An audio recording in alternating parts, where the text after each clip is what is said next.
Unless $5 million are transferred to the following numbered account in 7 days, I would capsize 5 tankers in the Annex fleet. That is the virus. Leonardo da Vinci. That's right. Viruses, malware, and regulations, oh my. And got something going wrong with my damn display. The Windows virus, the biggest Windows virus of them all, called Windows Update. Crapping out on me. I'm having a bad day. But all that, we'll talk about that and viruses and regulations and everything and more coming up in this episode of OT Exposed Raw.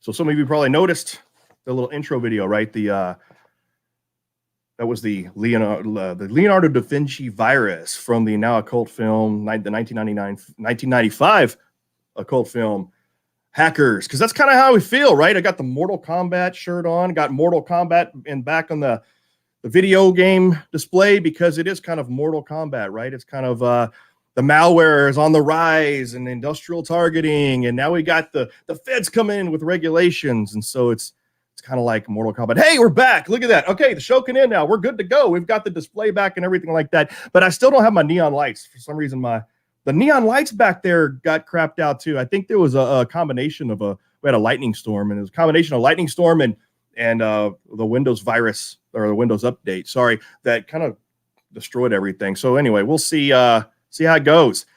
So anyway, let's get before we get started, everybody, we got a special guest today again because Three's Company, right?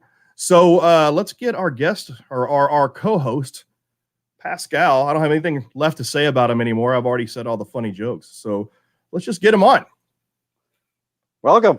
I mean, what's up? You're no longer in a non-disclosed location. I think I made it to Hawaii now. So I was just gonna say, I thought you were actually helping out the state of Texas by turning off your neon lights. So thank you for that. So everybody else can be cool, right? Because you have to conserve all your energy. I don't need to preserve energy to be cool because I'm already cool. I'm already too cool. Hey, let's put that up for debate. But still, it's good to be back. I'm home, and actually on my way home, I was going through the TSA check point, right, for security. I was thinking, what do these guys have to do with pipeline security? But I think we'll get to that in this episode. Yeah, we will. We'll talk about that because I think a lot of people don't understand why. But before we introduce our special guest, I just want to mention real quick that we have a big event. So we have the big red versus blue sign back there. So here at ThreatGen, we've got a big event coming up in a couple weeks. We have our big 1.6 update of the ThreatGen Red versus Blue cybersecurity gamification. You can get it on Steam, or if you are if you're looking for the more professional version, educational version, you can also find it here at threatgen.com/red-versus-blue or BS. Blue anyway. So this is kind of a milestone release, right? From what I understand, it's a lot of things are becoming final. This is it. This is the roadmap. This is what we've been working to for a long time. Right. Yeah. So ultimately, we've been doing this for about 3 years, and getting to this milestone, this is where we really wanted to get the game from a professional perspective, from a game perspective, a learning perspective. And we got some really big announcements coming up on that in terms of, we got some research projects coming up on gamification. We've just got a lot of stuff coming up soon that's going to be announced, and we're really proud of this. We're really proud of the red versus blue, what has become the cybersecurity gamification. So anyway, everybody check it out. You can get it for Steam on get it $15 on Steam, or for the professional and educational versions, you can get that on our website. So sorry for the shameless plug, but it had to be done. It had to be done because we're proud of it. Big news. It's big news. It has to be done. So let's introduce our guests. So I've known our next guest for quite some time. I've worked with them in a past life, back when I used to be a ninja, or a unicorn ninja or something. Now I'm, so please welcome Mr. Glenn Sweeney. And by the way, got to tell you, let me take my banner off there. There we go. It looks better. You look better without a banner. Better. So Glenn Sweeney, I like your name because ever since the first time I met you, it sounds like a movie star. It's just like you could be up in headlights. It's like starring Glenn Sweeney. Anyway, one, right?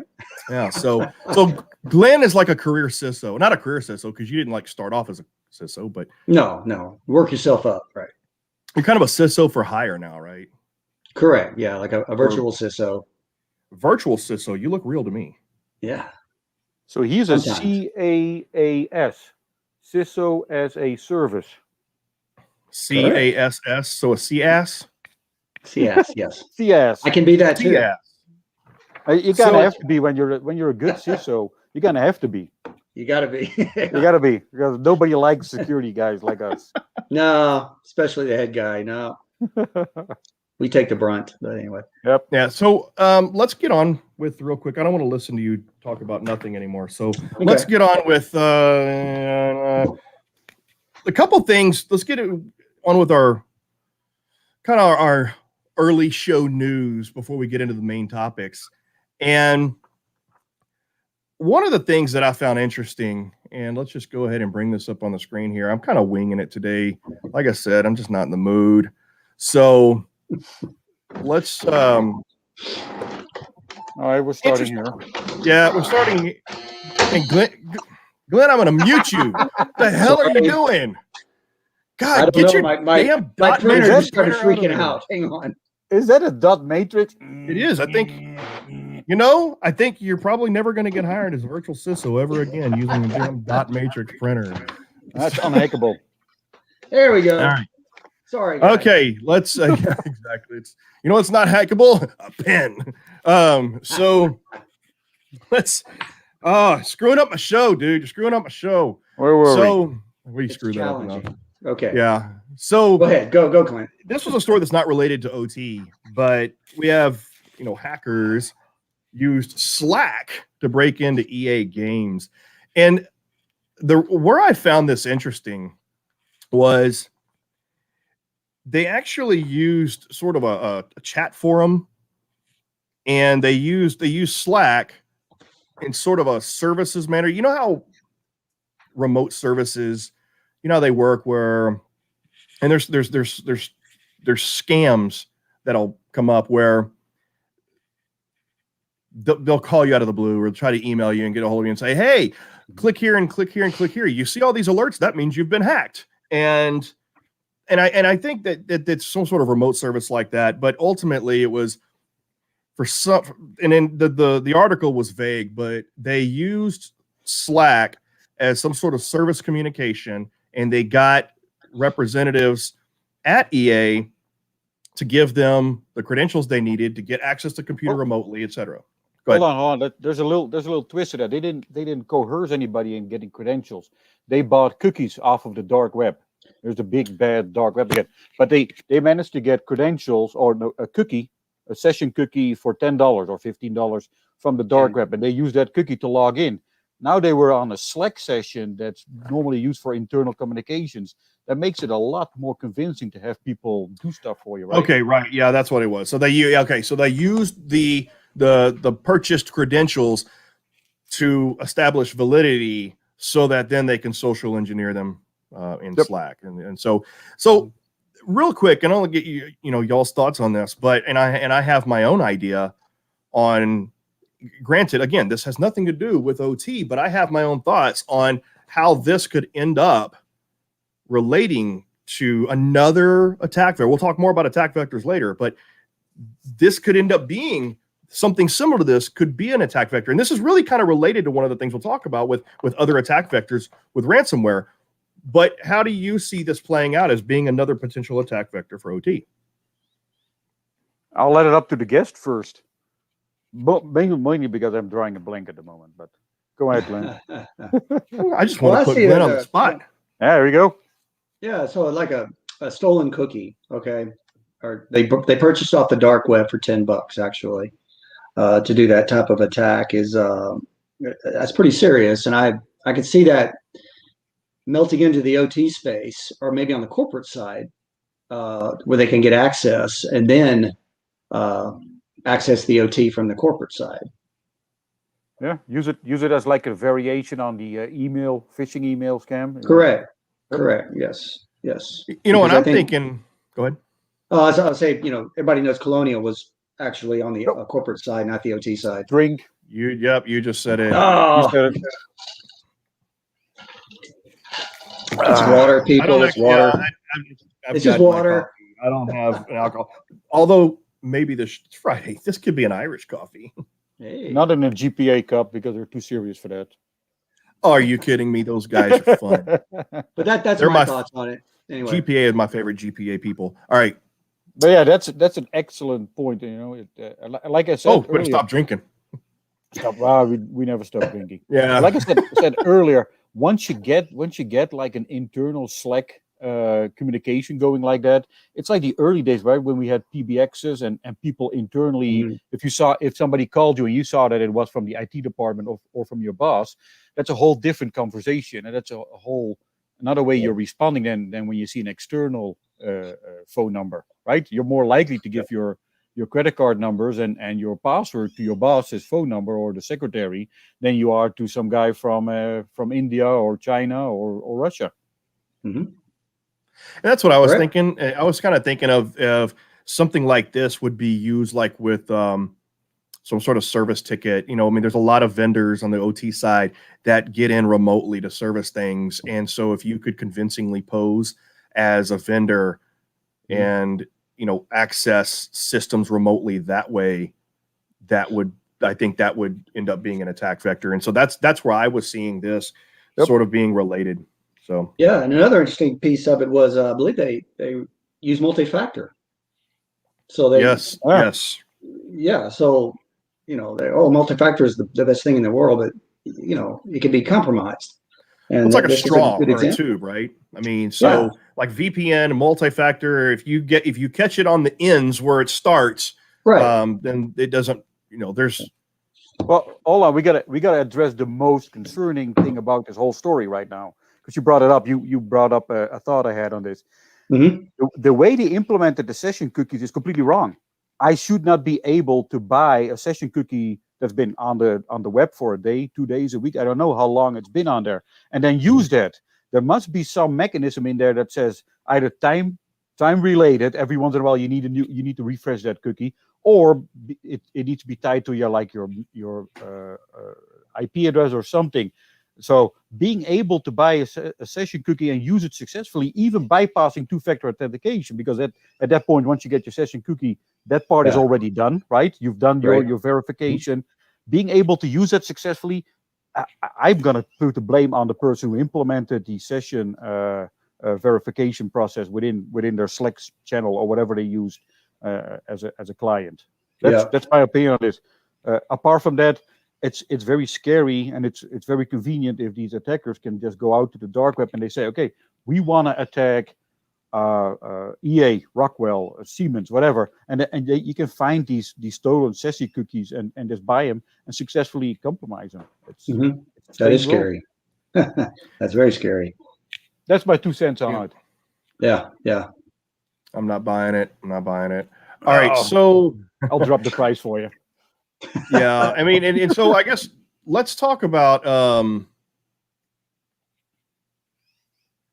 attack vectors. So there was a pretty interesting article, and we're not going to cover this in detail, but one of the things, and I'll enlarge the key findings for you if you want, and just because I thought this was a really interesting article. This is from Proofpoint, specifically.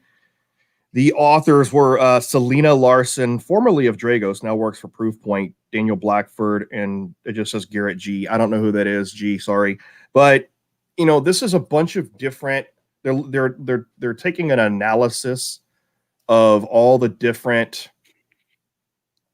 that they're saying that, they're tracking the 10 different threat actors, and they're talking about the different attack vectors that they're seeing and what's prevalent. And by the way, if you're interested, and I have been, speaking of Slack, I have been slacking big time on getting the show links and the timestamps on each of them. We're on episode number 5, and I've only done it on number 1. So I promise over the course of the next week, I will go back and make sure that I get all of the show notes, the timestamps, and the links on all those prior shows. Anyway, so what I wanted to make sure, there's the link to this article if you find it interesting and you want to read up on it. We're not going to talk about it in depth, but I believe you guys kind of had something to say about some of these. Well, yeah, go ahead. Go ahead, Pascal. I was just going to quickly verify. So you said Selena Larson, formerly Dragos? So yeah, formerly Dragos. There's actually people leaving Dragos as well. Oh, don't go there. Hey, people find other opportunities, and I'd leave ThreatGen if I had the right. Wait, did I just say that? Oh man, I said the quiet part out loud. So, all right. Yes. Anyway, so attack vectors. And so go ahead, you talk. No, I was going to open up the floor for Glenn, because I know this is dear to his heart, but I looked over them, and there's a couple of there's really good points here, but I think the one that's missing that we should talk about is just your awareness, right? Yes. Having people aware of what could go wrong, and this could be used as a checkpoint to it, but I think having the awareness itself should be a key finding as well, or missing the awareness apparently. But go ahead, Glenn. Yeah, so a proper executed, documented security awareness program is critical to this kind of stuff. Phishing, everybody knows, probably listening in, that over 90% of the attacks successful are through phishing attacks. And who clicks on those links? Your users, your weakest link to your business. And not everybody's perfect, because people are going to click on it anyway, just out of curiosity. There's different reasons. Let's see what this will do, and bam, you're owned. But so the security awareness piece is critical, I believe, when it comes to this kind of stuff, because ransomware, it doesn't come directly in through email, but it gets the door open for them to put it out on your network, and it's very easy to do with these users. It's also a cultural change in the business. So you have to have a security-minded culture. It has to come from the top down, from the C level down to the users, on the importance of having the cybersecurity within the company. And it's crucial that they do this training, whether it be through various vendors that do this training for them, whatever solution they have, and then report. And if they fail, they do it again, or however they want to handle it in their business in this training. So that's my 2 cents, and I think that's critical when it's coming to ransomware. Train your users, get them to know what ransomware is. Every month have something in the internet. Maybe have a security blog out there. Do phishing articles. Here's what to look for. Here's certain simple things to look for in an email that probably is a phishing email. Yep.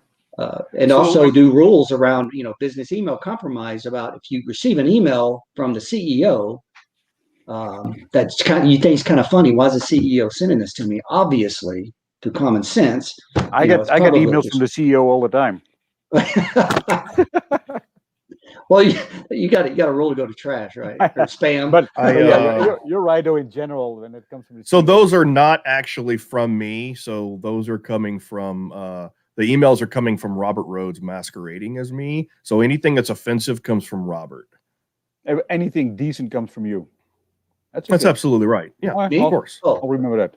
Yeah. Anyway, right. I interrupted you. Continue. So no, that's a train of thought. That's what I've seen in the industries. No matter what industry you're in, oil and gas, OT, bank, financial, retail. People are people. They're going to do what they're going to do. But just get that security awareness out there to your users, and let them know how important it is to watch out for this kind of stuff, because it's getting worse. Bad guys are getting smarter. they're crafting some really, really interesting emails and malware payloads within these that trying to steal your credentials. And once they got your credentials, we saw what happened with the recent hacks, right? They just used them, and bam, here we are. Yeah, no, go ahead. Oh, I was going to say, I mean, yeah, that's how I got my sign hacked. I clicked on the email that said Microsoft needs to update. I had two serious comments on that as well. So the first one being, you mentioned that doing awareness and putting in there the seriousness and the consequences from it.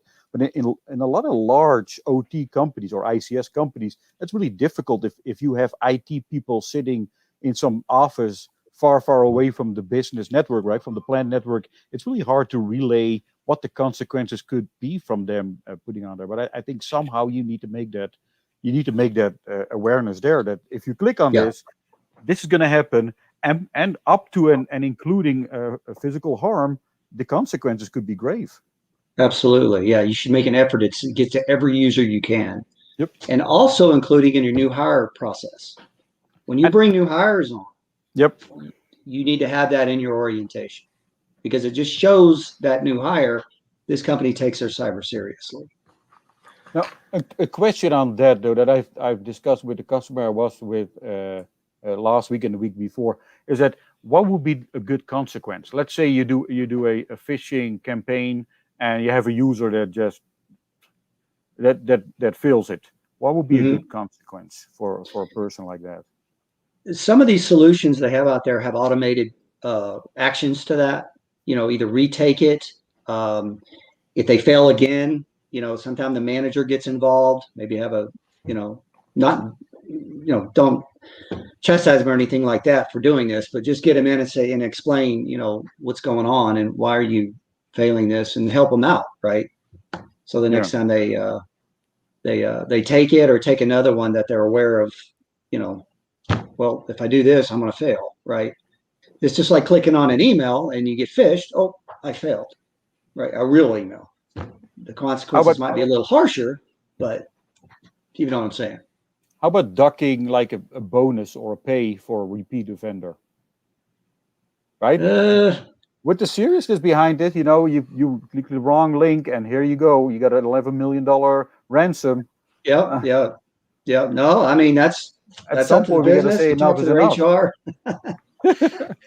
Yeah, that's pretty harsh, but I haven't seen that before. But, no, I haven't seen it, but I think once these insurance companies stop paying the ransomware basically for these organizations, and something harsh like that, I think is going to happen. And they are. There's a big change in the cyber market, insurance market right now, related because of all this that's going on. I am not going to allow a conversation. Look at that. He gave himself a blow. I'm not going to allow conversation about insurance on this episode. Not okay. Stricken. All right. No, we can't go around it anymore. It's going to happen. I know, but we're not going to talk about it this episode. That'll be another episode. At least we can do is drink for it. Let's drink. That's, well, I'm not even putting up a banner for insurance. Yeah. Yeah, you said, Pascal, you said far away. That's where Shrek is from. Anyway, and I'm not talking about Brad, and Brad, who I'm talking about. All right. So let's if you want to talk about insurance, let's talk about sort of a version of insurance. Let's talk about regulation a little bit. So TSA they announced that they're now working on their second round of pipeline security regulations. And so, and I've got a lot of things I want to say about this, but first of all, let's talk about the regulations in general. And the TSA regulations, I like better than Biden's executive order, because his 100-day plan. Because first of all, 100-day plan is bullshit. You can't do anything in 100 days. We couldn't do it in 10 years. We're not going to do it in 100 days. And so, not only that, is his plan didn't have any teeth to it. It was all voluntary, and it focused pretty much strictly on monitoring, which that's only half the battle, like G.I. Joe says. So in the TSA regulations, they at least the first round, is promoting or at least supporting reporting responsibilities. Yeah. There's a mandate to report incidents. And they're also saying that you have to have a certain amount of assessments and gap analysis done and stuff like that. And there's something that's really interesting that I want to comment on. But before we do that, let's talk a little bit about why, and Pascal, you brought it up. Let's talk about why TSA is in charge of pipelines. Yeah, I'm gonna leave this up to you guys. But the only thing I'm gonna say is that when I asked my TSA security officer when I went through the airport, he wasn't aware of any of this. He couldn't tell me what the mandate actually meant. So what the hell is going on? Yeah, They need better training. I'm not a career operator in pipelines or anything like that, but so TSA has jurisdiction over pipelines because it's the transportation of hazardous goods, right? So they have jurisdiction. It's a section of the U.S. Department of Homeland Security, DHS, and they have the CFATs, the chemical facility, and whatever. I forget. Once they start talking fat, I get offended. So, it's something about the chemical regulations, and ultimately it's because it's the transportation of petroleum and natural gas, and so that's not very high level, and to my best understanding of why TSA has control over it. But what's interesting is that they said that the second round of regulations will be classified as sensitive. So first of all, good luck with that, because number one, what exactly are you making sensitive? They said that due to the nature of the mitigations, they're going to be a lot more specific about the mitigations. So they're going to be classified as sensitive. Number one, what exactly do you think you're going to put in there that hasn't already? And yeah, by the way, we'll put that, somebody made a comment, or one of our own people made a comment, but we can go ahead and put the link up to. This is a little different. Okay, yeah, that's better. So those are the actual TSA. That's where the actual guidelines are. And the article that we're talking about is actually here. And the link to that, I don't have a link to it. Sorry, I screwed that up. It's going to be in the show notes eventually. Yeah, it will be. So anyway, I don't know what they think that they're classifying, because number one, any mitigations and specific mitigations that they could be putting into the regulations, they're known mitigations, they're known security strategies, they're known controls. So if there's anything that's new that's not available out there, number one, they're literally saying they're going to implement security through obscurity. That's literally what they're saying. If the security mitigations are going to be classified as sensitive, they're going to be careful about releasing those. They are literally implementing a policy of security through obscurity, which just makes me laugh. And not only that, like, it's also sort of like trying to keep the bad guys from getting access to your security plans by not releasing it to the public. Yeah, that didn't work with hacking techniques either. Yeah, I'm looking at you, DHS, 2007, tried to squash my book. There was a particular version, particular group of that. But yeah, I got contacted by government. I got contacted by some vendors. And, if you release this was back in 2007 when I was going to release Hacking SCADA. And they're like, if you do this, blah, blah, blah, blah, blah. But the book got published anyway as a Hacking Exposed title.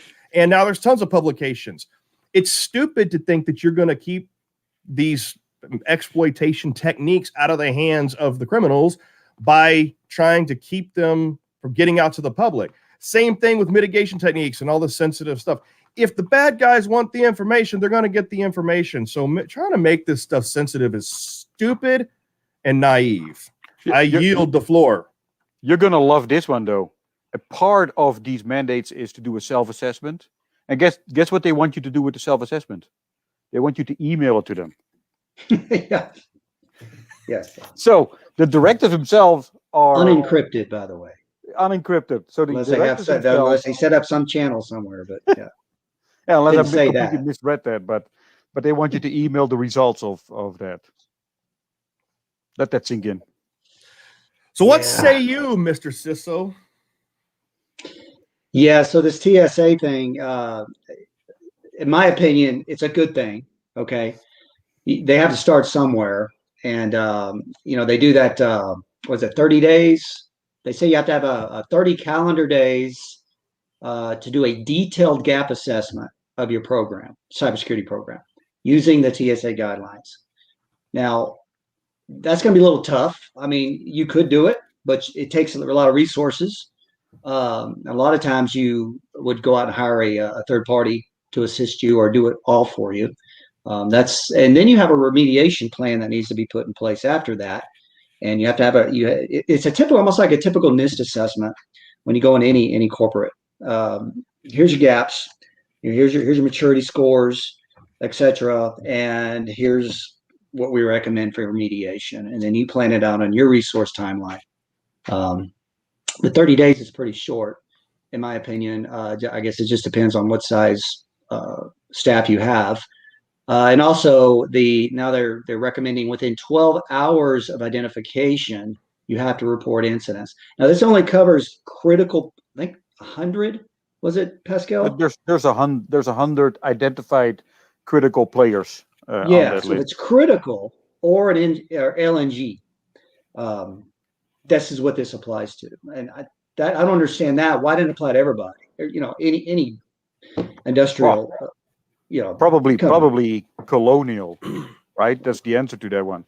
Yeah, but they all should be following this. I mean, this is basic stuff. You go in, you got to see where your weaknesses are before you can fix them. But right? like you said, you got to start somewhere. And and initially, Colonial was presented as, hey, this is not our problem. This is a privately owned company. Yes. So the remaining outside of those 100 are probably still considered you're on your own. You're right. Because you're privately owned. We don't want to dictate it. I think that's a good thing. I think from what we saw, the impact on the economy and the population, what happened to Colonial was just an eye opener for that industry. And I think extra regulation should be for people who live in that or who work in that space. Yeah, no, I totally agree with that. Absolutely. Now, but I believe even the private industry should be held if they accountable if something happens. If they have major impact on the economy or stuff like that, I think they should, yes. But a mom and pop shop that fills bottles of milk for a living. No, yeah, I see what you're saying. Good point. Yeah, absolutely.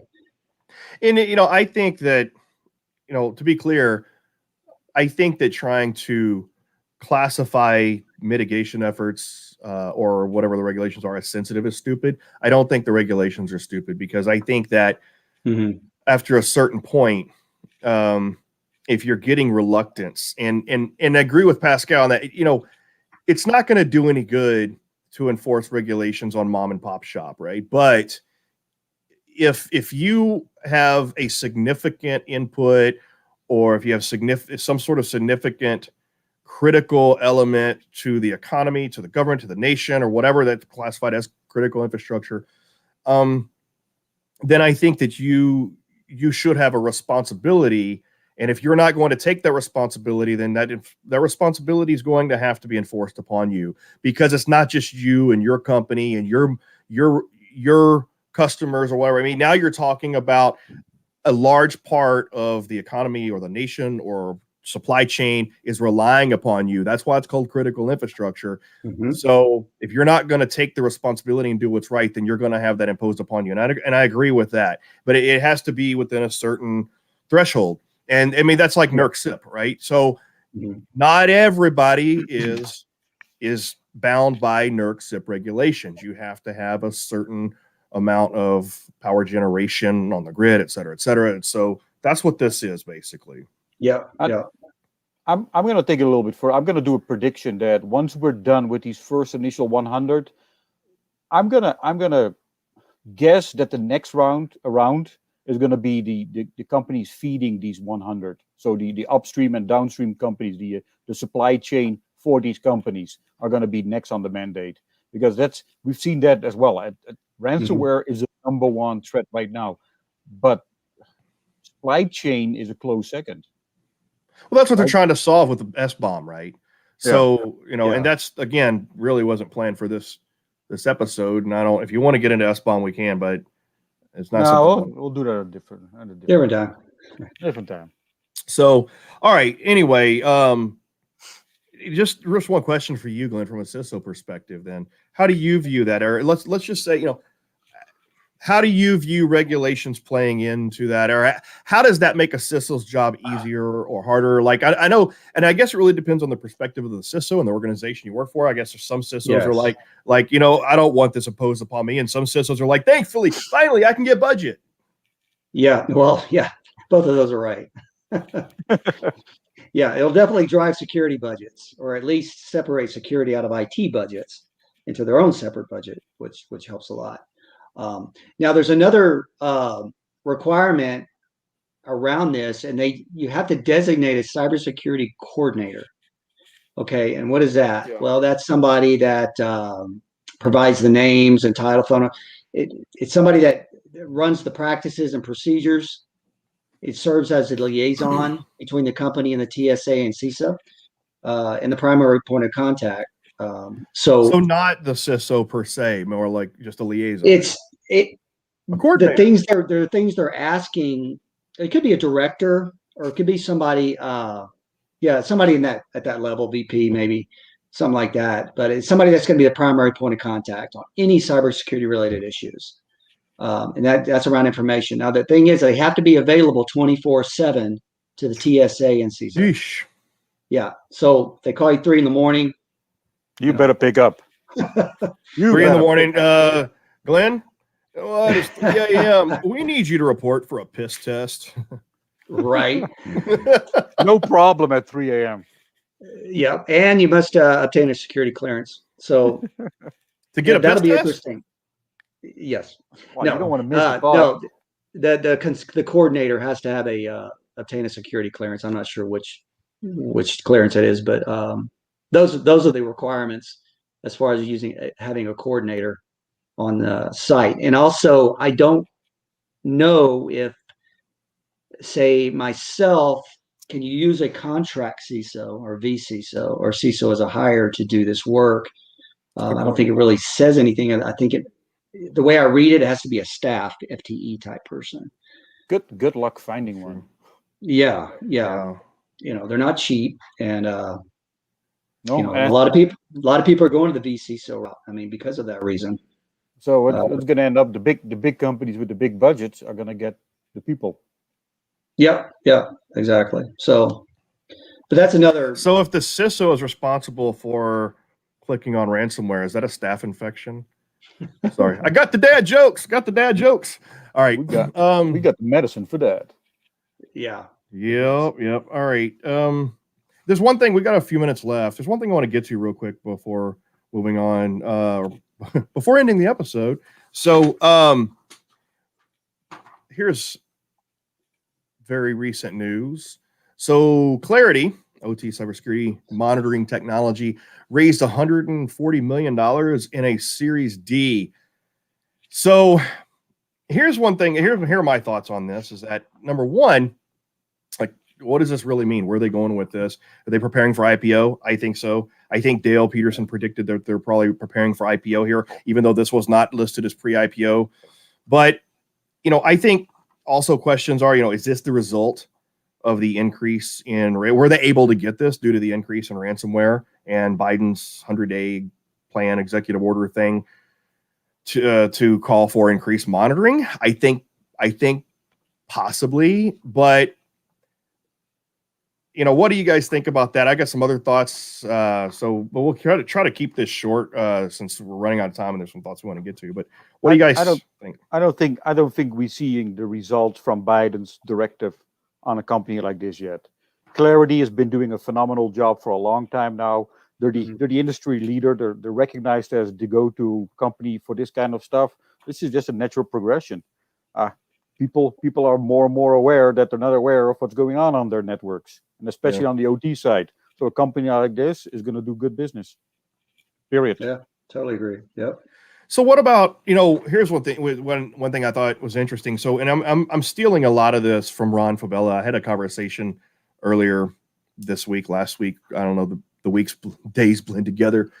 But No kidding. Ron Fabella is a good friend of mine that is well aware of kind of what's going on in the threat monitoring space. And he had some comments that I agree with, and I'm repeating him, so I'm giving him credit. That when you first started this OT threat monitoring, we had all these vendors, and then they kind of ate each other like fish, and then went down. They all had their own specialties, right? So, Nozomi had one thing, Clarity had another, and some people focused on packet and deep packet inspection. Some people focused on playbooks. Some people focused on asset inventory, that kind of stuff. And so, but as time went on, they've all kind of grown into, they all have the same features, right? Now they specialize in different areas, and they specialize in different verticals, and then we have Indigi was acquired by Tenable, CyberX acquired by Microsoft. But ultimately, now what it comes down to is you have a bunch of different vendors, technology for specialized OT cybersecurity monitoring, which really now they're more like SIMs, right? I mean, because when you look at them now, they're like specialized SIMs, but you're also starting to see these vendors making announcements about their partnerships with like Splunk and other enterprise caliber SIMs. And I think that plays into the fact that OT cybersecurity, OT risk does not exist in isolation, right? So you have IT threat vectors that affect the OT. And then also, I think a lot of companies, and this is for the Cisco thong. Anyway, this is where the CISO comments would come in that they don't want two SIMs. They don't want two SOCs. They want to consolidate their log transportation, their log monitoring, their log analysis, their threat analysis, their eyes on glass.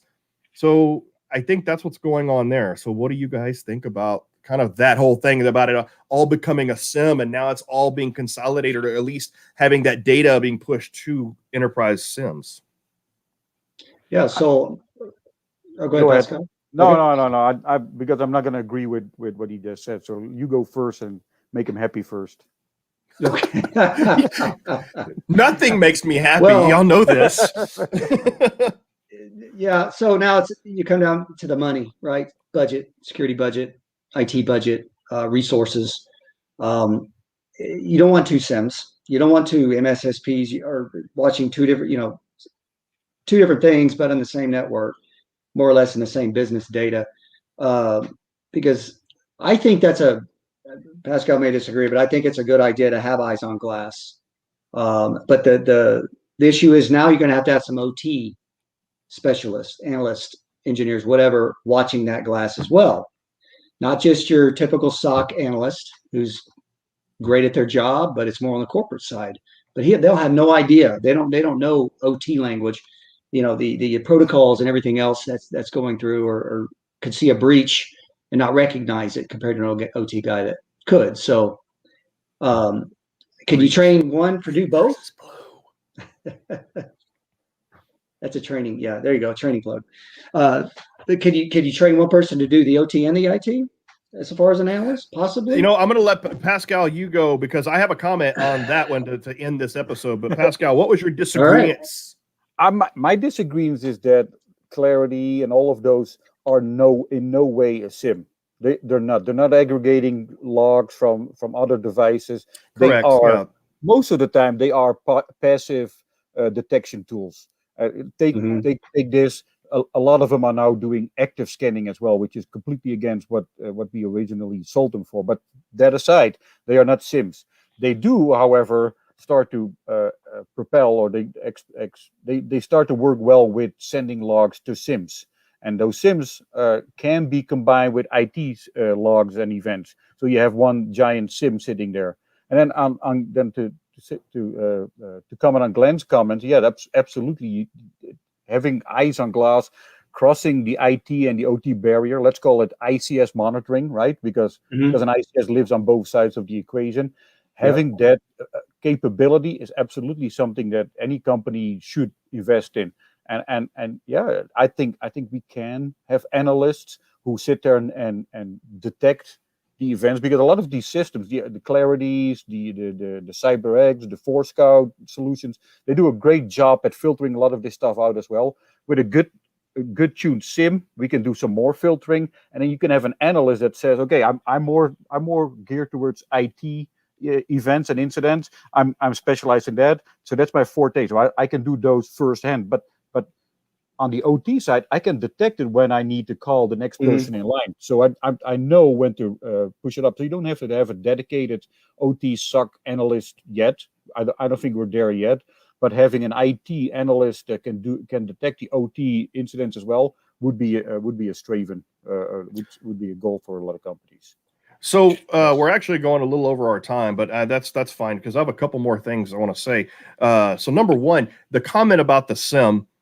These are from my notes from talking to other people and customers and things like that. And so maybe there's a point of advice right there for vendors to make sure that people are not just mistaking your interface for your technology, your product as a SIM, so that they don't get that misinterpretation. I would call it an OT IDS. That's basically what it is. But like I said, my point was that if people are getting the impression that it's an OT SIM, then they might want to make sure that they're not giving that impression to the uninformed, or specifically to the buyers, right? One last comment I want to make, and then we got to wrap this up, is you said that you don't necessarily have to have the OT specialist eyes on glass, and that was so fortuitous, because the very last comment that I had in my notes today was basically, there's I said, the need for specialized OT analysts, having eyes on glass is starting to shrink, but are we there yet? Or are more people in IT starting to understand OT? And that plays into exactly what you were just talking about, Pascal. I mean, I think that more people are starting to understand OT. And I don't think we're ever really going to I personally don't think we're ever going to need specialized OT eyes on glass in the SOCs, because the knowledge is starting to be converged. I think people, and the word converged, I know people hate that word. Screw you. There is convergence. It's part of the game. Let me give a final note on that. Yeah, you're right. We're probably not going to get there anytime soon, but you do need to have a good follow-up person that knows OT security, either being it in-house or a vendor that you partner with, right? So once your IT or your SOC analyst, let's call them a SOC analyst, sees an OT, your accent sounds like you're saying the SOC analysts. So I'm just they suck. No, they don't. They're bailing out in a lot of. But you need to be able to push it up the ladder and say, okay, we found this ICS OT, whatever you want to call it, industrial event. Now we send it to our in-house guy who knows ICS security, or we've partnered up with a company and we're going to get them involved. You'd also have to ramp up your incident response plan, right? To include ICS. Yep. So that's very important. And tabletop detection is nothing. That type of environment. Yeah. Spoken like a true CISO. Yeah. Detection is nothing without being able to respond. Correct. That's right. Yeah. Quickly. Exactly. With that, we done? Drop the ball. Drop the paper. So yeah, we have to wrap it up now. So Glenn Sweeney, CISO extraordinaire, thank you for joining us. Thank you once again, Pascal, for also joining us. Sorry I ran over everybody, but that's okay, because we're that good and you love us. So we'll see you next time. Take care, everybody. Bye. Yes. Bye.